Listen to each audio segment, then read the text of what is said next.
I'm AJ Riedel, and you're listening to the Thriving Through podcast, where each week I have a real conversation with self-employed consultants about what it really takes to build a profitable, sustainable, and fulfilling consulting practice. I have a question for you. How do you rebuild a consulting practice when you've lost everything and need to serve clients who can't afford high fees? EdnaLyn Harding is here to talk about how she answered that question. EdnaLyn is a Bible-based business growth and mindset strategist. Her company is Favor and Wealth. She's known for her unique approach of serving clients without money through scalable systems and automation. With over 10 years of experience in business development and consulting, Edna has helped creative founders achieve profitable business without trading time for money.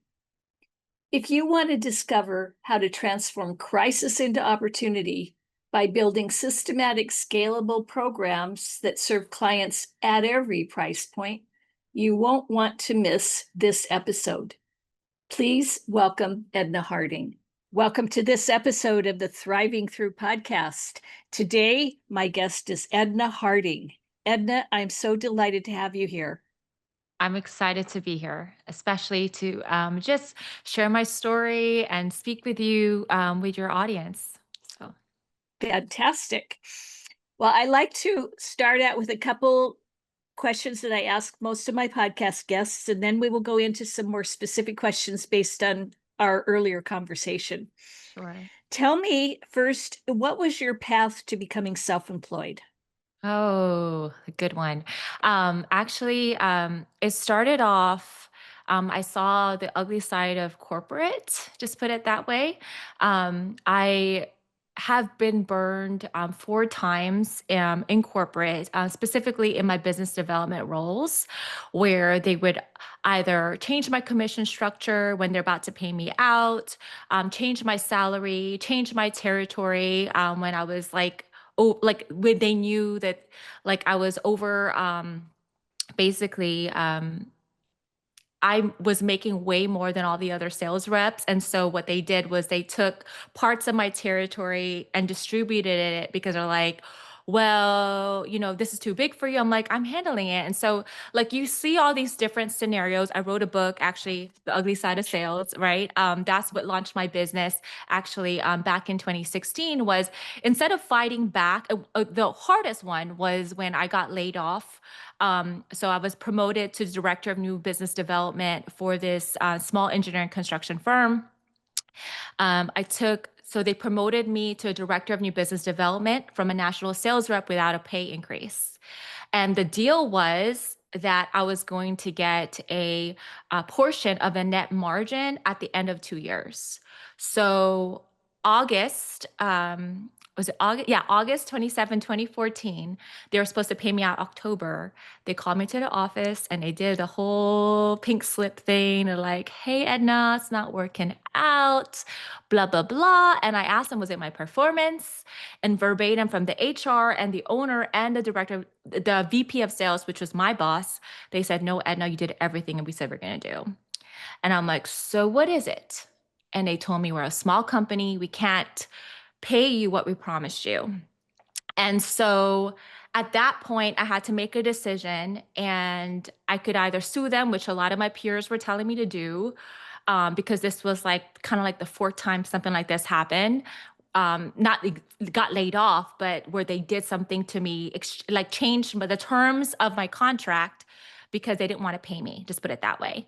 And instead, I wrote a book, The Ugly Side of Sales. And then at that point, I didn't really know what to do with it. I was just writing for the sake of writing, just sharing my story. I wanted to fight back by just sharing that you don't have to do the lack of integrity type of things or bash your salespeople for doing the right thing, for overperforming. You can actually reward them and you can actually bring more revenue to your business.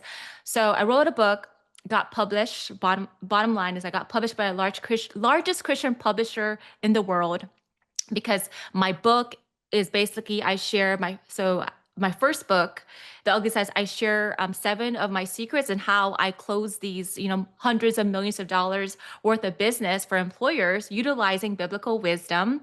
I got published by the largest Christian publisher in the world. And then at that point, I started speaking at speaking engagements about my book. And while I was speaking, people were coming up to me asking, like, "Hey, can I hire you?" I'm like, "Wait, what?" I was like, "You can, well, you want to hire me?" I was like, it wasn't even like the thing, AJ, it wasn't even like in my mind that I could do consulting for businesses. I literally was just sharing my story and sharing some tips on how to grow businesses utilizing strategies from the Bible. And then the rest is history. So that's when I launched my business in 2014, Favor and Wealth, where I teach people how to win and grow business God's way. And yeah, that's how I got into the self-employment. Was I took what was lemons and made lemonade out of it, right? So that's pretty much my little background on how I went into self-employment. I love it. So, and you're kind of the market told you that they wanted you to be a consultant because you wrote the book, you were giving speeches, and then had people coming up saying, "I want to hire you." Yes, So, exactly. yeah, that's great. So, besides all of the hardships, the hard things that you went through when you got burned by this company, what's been the hardest thing you've been through since you've been self-employed, and how did you overcome it? Oh my gosh, yeah. Ooh, that was hard. The hardest thing that I've gone through was being scammed by the church. As I mentioned, well, not to the people, but with you before was I got, I was really doing well in my business. And at that point, I wanted to continue to expand and I wanted to invest in commercial real estate. At that time, my pastors invited of other pastors to speak to our church, and they called it a kingdom expansion conference, where they're basically inviting people per se to invest in commercial real estate, as far as to expand the kingdom of God, meaning the money was going to build churches in third world countries. That was their pitch, right? So, um, I didn't sign up for it. They actually recruited me. So they contacted me by phone. And long story short, I um, wired them over 500 grand towards commercial real estate. And then they took out loans under my name without, like, but basically they said as part of the process, I was a silent investor. And because even though I had access to lawyers and I had access to, advisors, because it was my pastors and his friends, I didn't question it. I didn't tell anybody. And I just fell for it because right before that, what I didn't tell you guys was I just went through an abusive divorce. I was married. I was in a first 10-year relationship. I was married for 1 year. I was a young 20s, my mid 20s. Um, and I, fell for the trap. He was an alcoholic. So let's just say I went through a personal crisis and all of a sudden a financial crisis because apparently they scammed more than 144 individuals. Most of them were elderly who gave Oh them their no. pensions and retirement. Fast forward, so I left my corporate job. I started my business in 2014, I worked for another company, left my corporate job in 2016. 2017, I filed bankruptcy because all the money that was coming into my business was paying for these loans that they borrowed under my name I talk about $8,000 a month that never went to me on top of the $500,000 I wired over to them. And so at that point, my hair was falling out. I broke out in hives, lost so much weight. And at that point, I had to decide, okay, do you either believe God that He's with you and He's the one who told you to start this business? Or are you going to allow your circumstances stop you from pursuing, what God called you to do? And so it was a do or die situation. And it was probably one of the hardest seasons of my life because from 2017 until about 2022, yeah, it took that long. I was building a business without money, right? So I was building a business in spite of crisis. and it was at that point that my business went through like up and downs, in when it comes to like finances. Is like, it's like a, what do you call it, you starve or you eat, kind of like. Some months I had money, Feast or some months, famine. yeah, that's the word. Like Yes. feast or famine. And some months I had money, some months I didn't. And but God sustained me through it all. And so probably that was the hardest season. And I can finally say that coming on the other side here in 2025. So I went even during that time of crisis. Thank you, Holy Spirit. I went even during my time of crisis.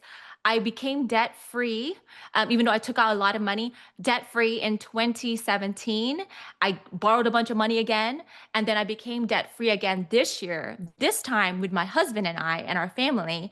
And so my point is, like, the wisdom from the Bible works because that's where I got my strategies from. It came from the Bible. So yeah, so that's probably like the hardest season of my life, was being able to um, create and still thrive in the midst of crisis, in the midst of lack, in the midst of lack of resources. And also, like, especially my mind and my heart was broken, like it was one of Hmm. those things where you, when you're dying, like, not because of the money, because that was part of it. It was mostly my heart was broken because these were people I trusted. These were people I served in. I took care of their kids. Like, to me, I didn't understand how could people who's supposed to be protecting their flock take advantage of their flock and sleep at night. Like, I couldn't understand that part. And that was what grieved me, because I realized from what I found through all of this was that I wasn't the only one, and that there are many wolves in sheep's clothing in the church. I expected in the world, I expected in corporate, I expected with people who don't have a God, Jesus tied to them. But in the church, seeing that firsthand, that broke my heart. So I hope that answered your question. That probably was the hardest season of my being an entrepreneur and doing consulting business on the side. But you prevailed. What is so impressive about your story is that you showed incredible resilience. Hmm. It's like this could have broken you, and instead it you rose above it, and it sounds like it really cemented your faith even more Yes, deeply. it sure did. And I would honestly, when people ask me, like, you know, do you have any regrets? I was like, no, actually, I don't, because it made me who I am today. It made me realize like what's really important. I realized those my business were just external things, and it didn't make me who I am. It was just like a fruit, like from a tree, for example, like it's one of my fruits. And I learned a lot about identity and just being content with what you have, like counting your blessings, just put it that way, big and small. And so, no, I don't regret it.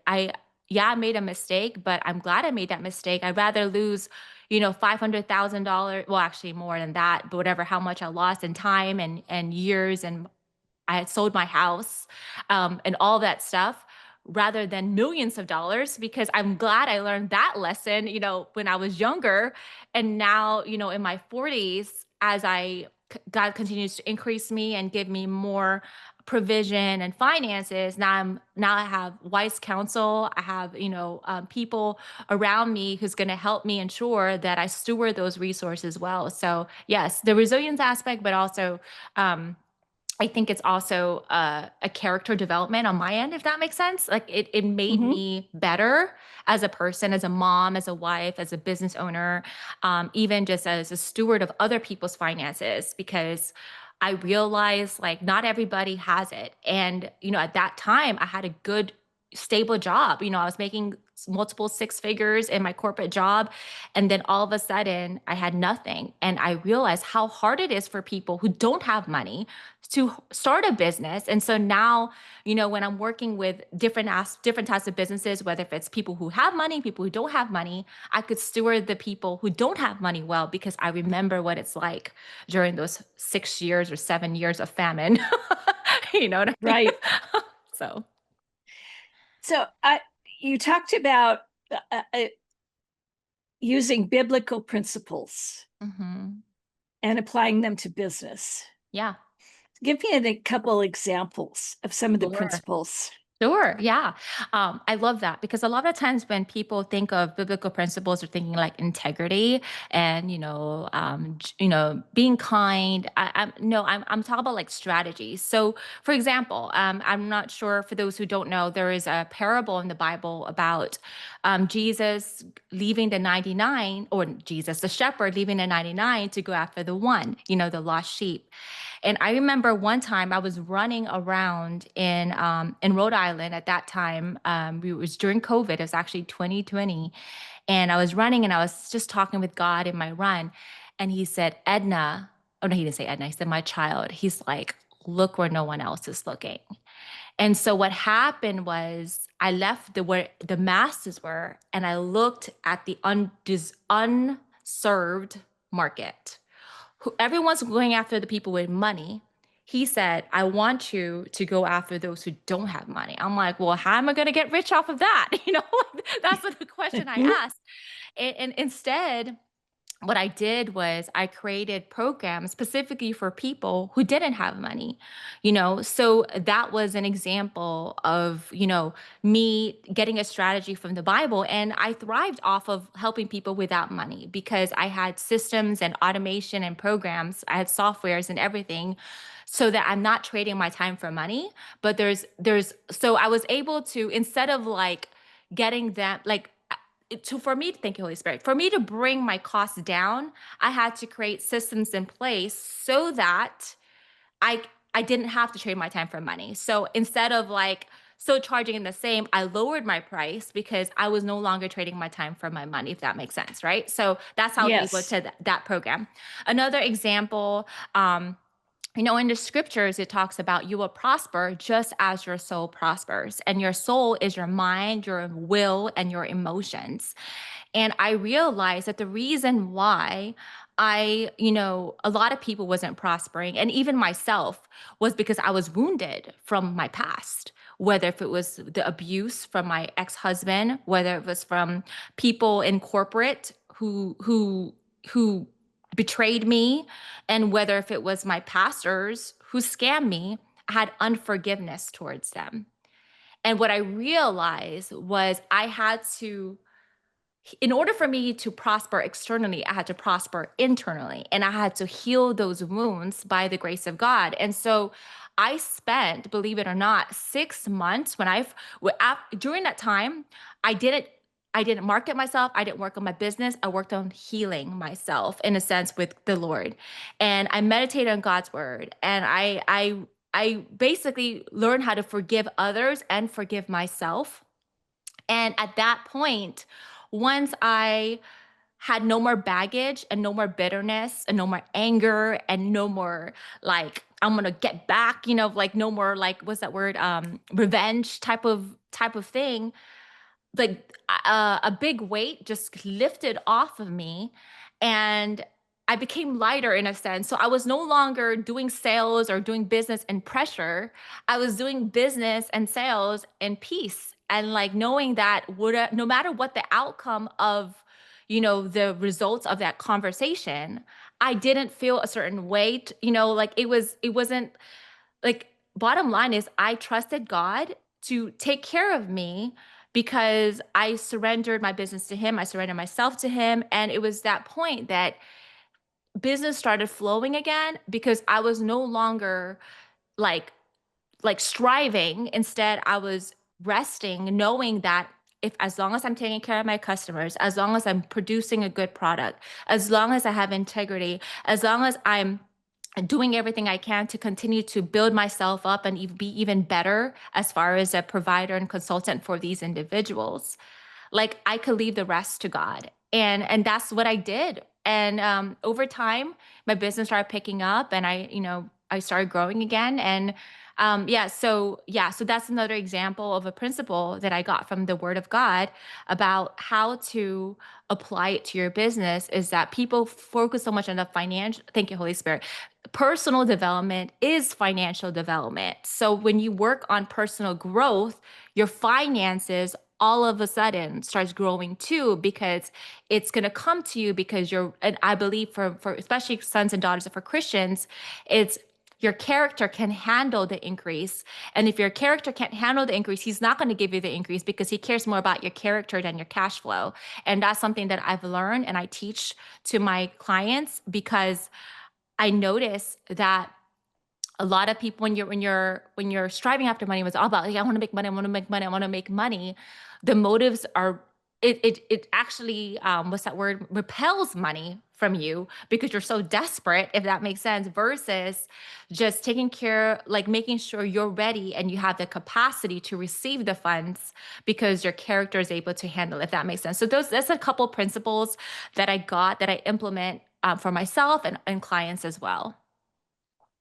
What I think is really important that I want to emphasize out of what you just talked about are two things. One is you had to figure out ways to serve your clients without trading time for money, because Yes. you wanted to keep the costs low. So Yep. you figured out systems. So that is important. So many self-employed consultants are in that trading time for money trap, and that Yes. is not scalable. And then the other thing that you said that's so important is our mindset, our spirit, our soul, our personal development cannot be put on the back burner while you're Yes. building business, because it is, whether you're aware of it or not, it is affecting your business. Come on. Absolutely 100%. Yeah. Yes. So we when we talked earlier, you said you're generating significant revenue after a 4-year break. So you took a 4-year break, right? Yeah, yeah. I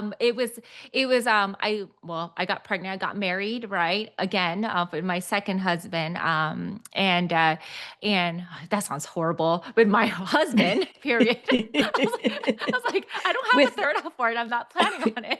But I took a break. I love my husband. He's a man of God, the husband that's meant for me. And I got pregnant right away. And so I had children back to back. And so I was a stay-at-home mom. But in the midst of being a stay-at-home mom, I was developing my online course, my online program. I had speaking engagements from time to time. So I did probably like a 90% of a break, and then 10% I was doing like side hustle, not really hustle. I was still working with clients, but they knew mommy Edna comes first and the consultant comes second. And so they worked with me with my schedule. And they were okay with crying babies in the background because I'm like, listen, this is what you get right now in this season. And so, yeah, yeah, I did that. I took a little break, and then but while I was taking a break as far as client facing, back like in the backside, I was creating systems. So I was investing in software, investing in systems. That's when I was saying developing automation and things like that, so that I could help the people that I was called to serve. And so I was working on my business so that when it was time for my green light, when it was time for me to get back out, and thank you, Holy Spirit, I was also serving at the church. So for 4 years, I was volunteering my time helping entrepreneurs, struggling entrepreneurs in churches. So I would start a growth group, and I would create a small group of, like, as a group for women entrepreneurs who are struggling, and I practiced on them what I was like. So the software thing, the software and the programs I was developing, I was practicing on them so that I could do some market research, tweak it, make it even better.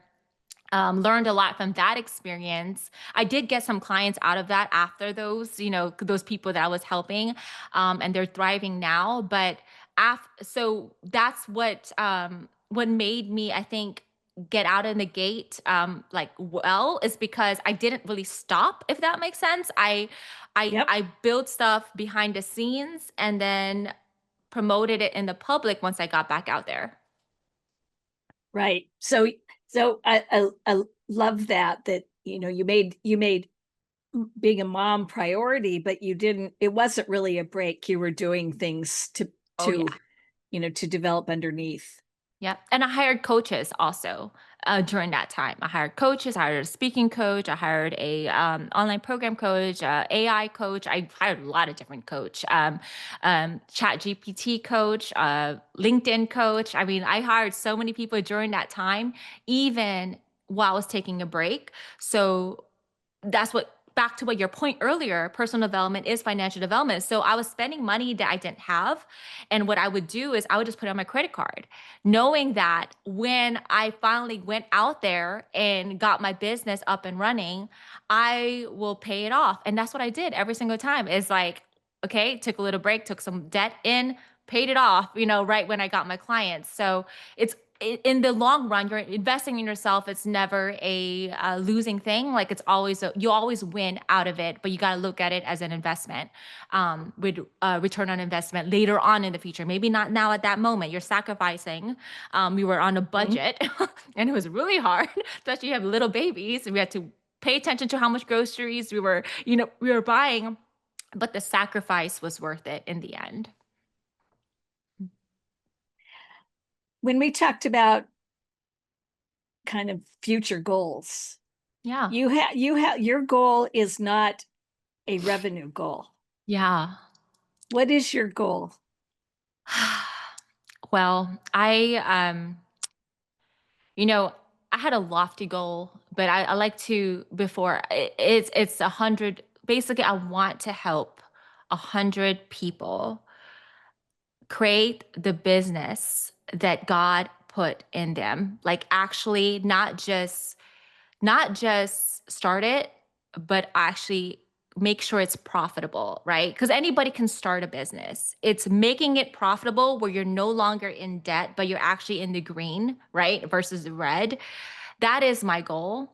And ultimately, if you're thinking long term, I had this vision, this dream a long, long time ago when I was dreaming with the Lord in 2014. And I wanted to create kind of like a transition home for women in transition, those who've been abused, those who have, given up on life. And essentially, I want to take them in for 9 months, kind of like an Esther. I have a ministry called Esther's Oil Ministry, an Esther moment where we take her, potentially a single mom with kids, into this home, and I have partners and just other coaches and other mentors who's going to pour into these women. And then after the 9 months, they're going to be completely different and they're going to have the business they want. They're going to have new clothes. And so, like, I just want to be a blessing. And that's really what I believe God got put in my heart, is to help women in transition. So help as many people create wealth. And then ultimately my long-term goal is when money is no longer like, when I don't need, like, basically it's just fun money, if that makes sense. Like, it's just like, okay, everything else is just running itself. And I like, that's what I want to do, is be able to purchase a property. I'm not talking about like some house. I'm talking about like a huge mansion, if that makes sense, right? Like a castle type thing, where it's like Esther, where they're in the palace, there's private chefs, there's salon, like people going in and, doing makeovers and teaching them etiquette, financial advisors, and just setting them up. And I want donors to pay for maybe their first down payment for a house. Like, this is like ultimately like, if when that happens, that's like, like that's gonna make my life so fulfilling, because I wrote it out like many years ago, like I said, because I was going through that abusive situation. I realized that it's hard. I mean, thank God I didn't have children with this man. And I was, I didn't have, but there are a lot of single women. And I prefer women, not that I don't care about males, but women, because they have a lot on their plate. And so if I could alleviate some of that burden, and help them pursue their god-given dream and starting a business, and without debt, and have a successful business. And ultimately, like what I want to do is be able to give them capital for the business, maybe be a partial owner for their business the first 5 years to make sure that it's sustainable.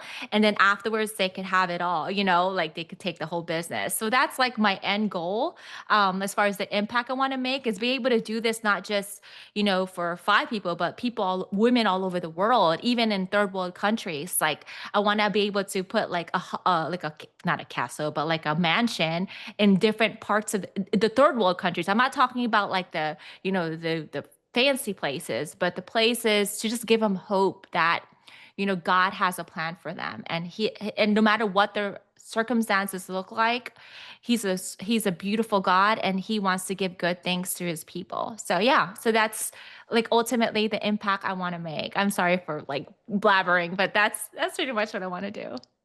Well, your passion really shows through. Thank you. I have a question.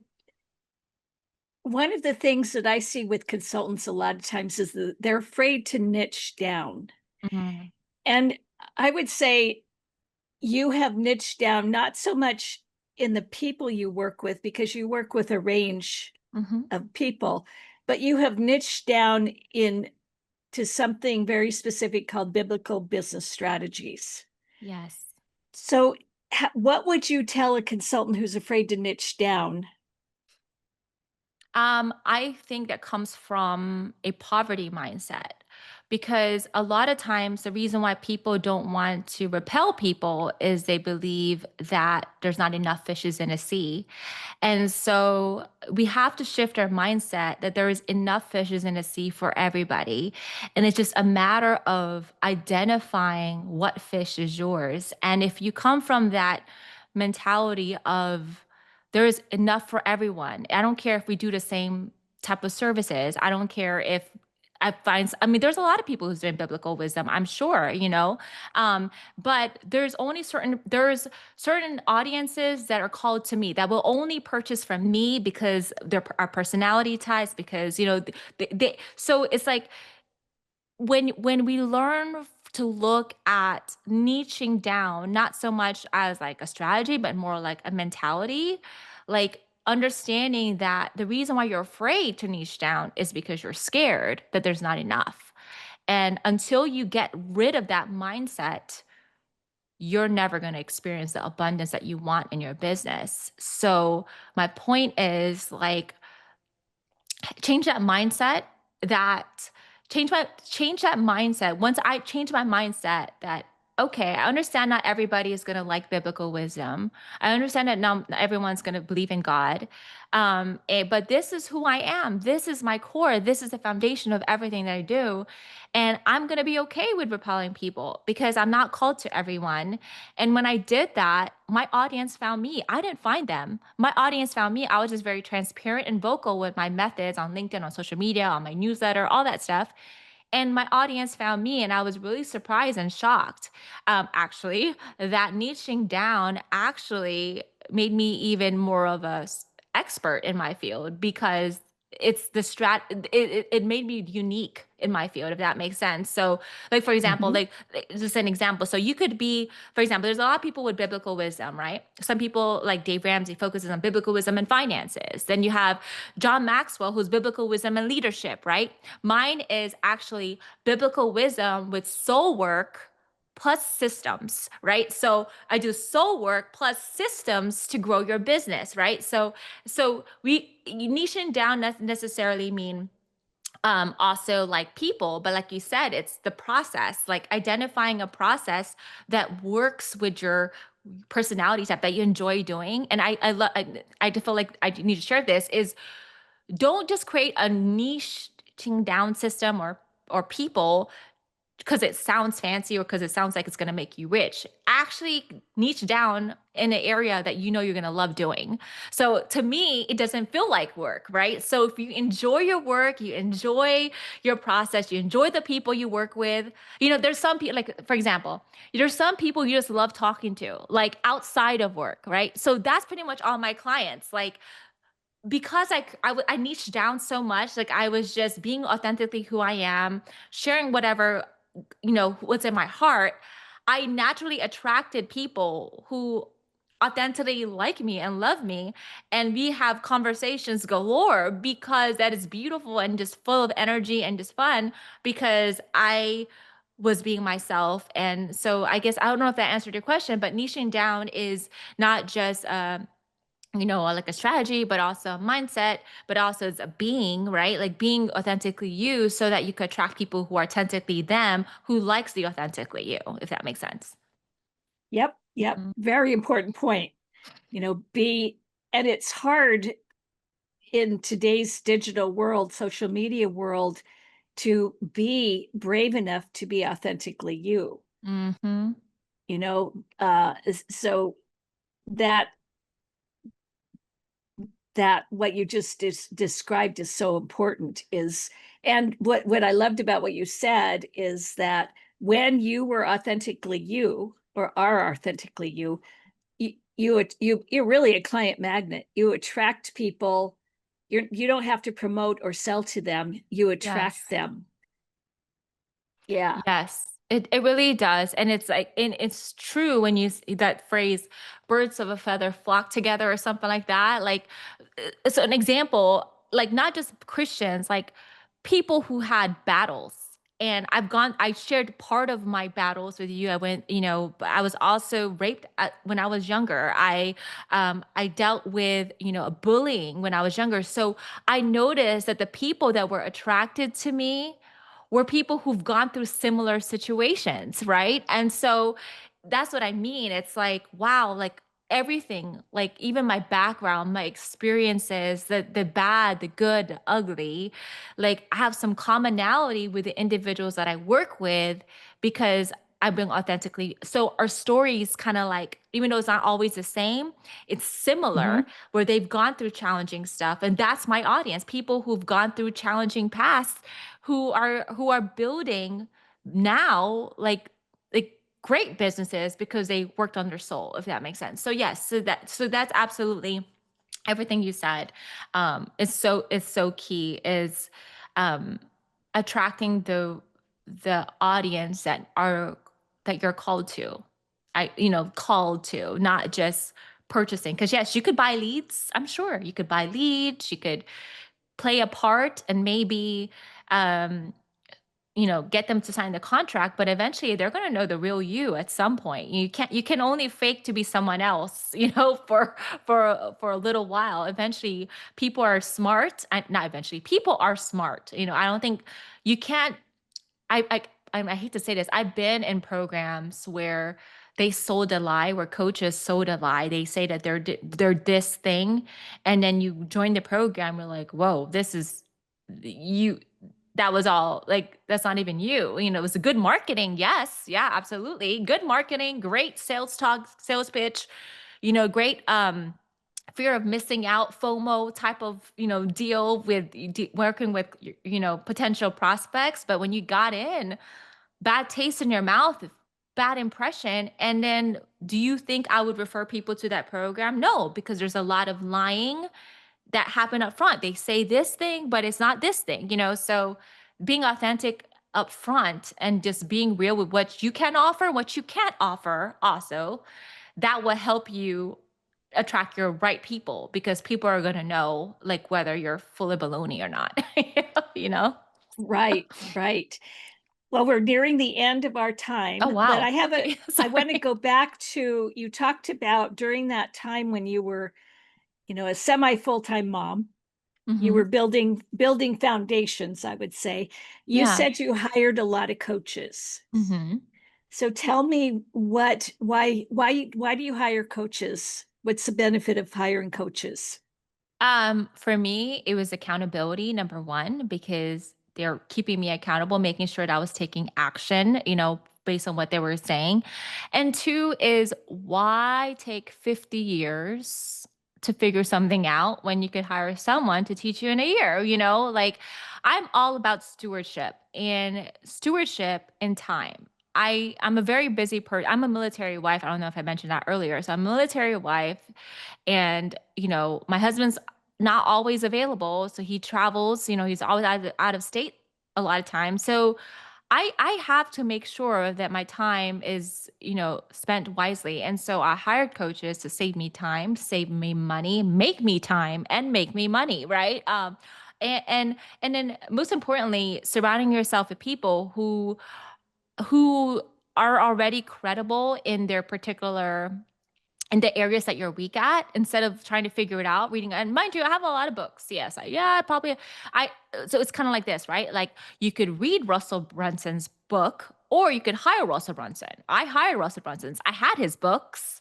Yes, I read Mhm. them. I'm like, this is taking too long. Let me just hire him. And so I hired him, joined his mastermind group. So that's an example of like, okay, you could either, yeah, trade your time for money or money for time. That's what it comes down to. And to me, hiring in scriptural, thank you, Holy Spirit. Scriptural, it says, in a multitude of counselors, there's wisdom. So I just applied biblical wisdom. I'm like, okay, God is telling me I need to hire people. I need to have counselors. So yes, I'm going to do it. So not just from a like intellectual, but from a spiritual standpoint. The reason why, back to my story, the reason why I filed bankruptcy and got screwed in my finances because I didn't have counsel.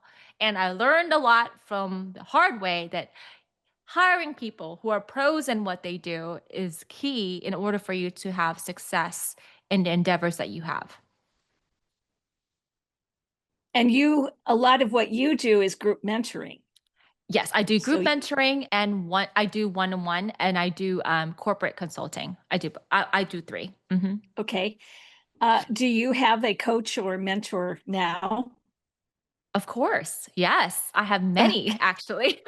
Yeah, I do. I'm still in Russell Brunson's. I'm part of the John Maxwell team. I'm part of well gosh, what's my brain is going blank. What is his name?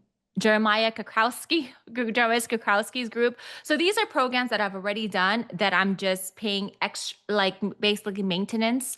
So I have access to them for Q&A. I also have a lawyer for corporate taxes. I have a lawyer for tax strategies, right? I have um, uh, I hired Eileen Wilder for speaking engagement. So I have different types of coaches and mentors. And ultimately, I also am part of networking groups where I have, so in fact, JCCOs, and that's a tiny plug for Jesus Christ CEOs program.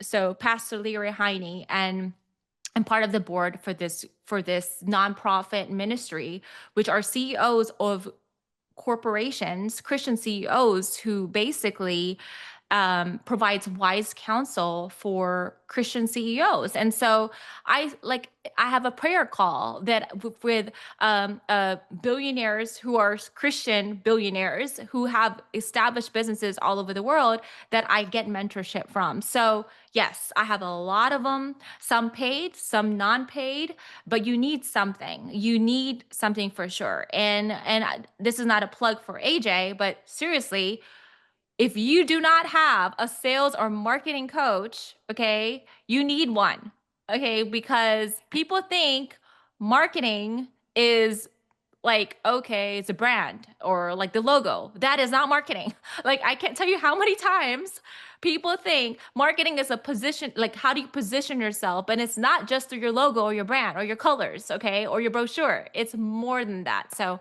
anyway, I'll be quiet now. But yes, I have coaches and mentors. wonderful. Thank you. And thank you for the plug for having a marketing coach. I really appreciate For that. sure.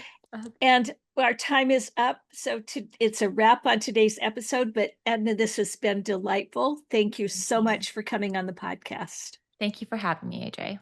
What an incredible conversation with Edna.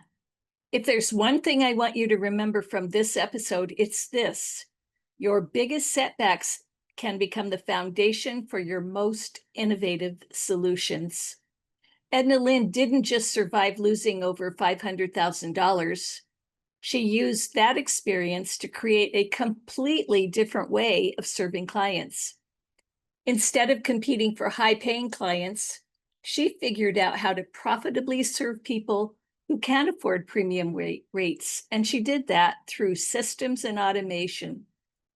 That's a brilliant business strategy born from necessity. Here's what I want you to do after listening to this episode. Look at your current consulting model and ask yourself honestly, are you still trapped in the time for money cycle?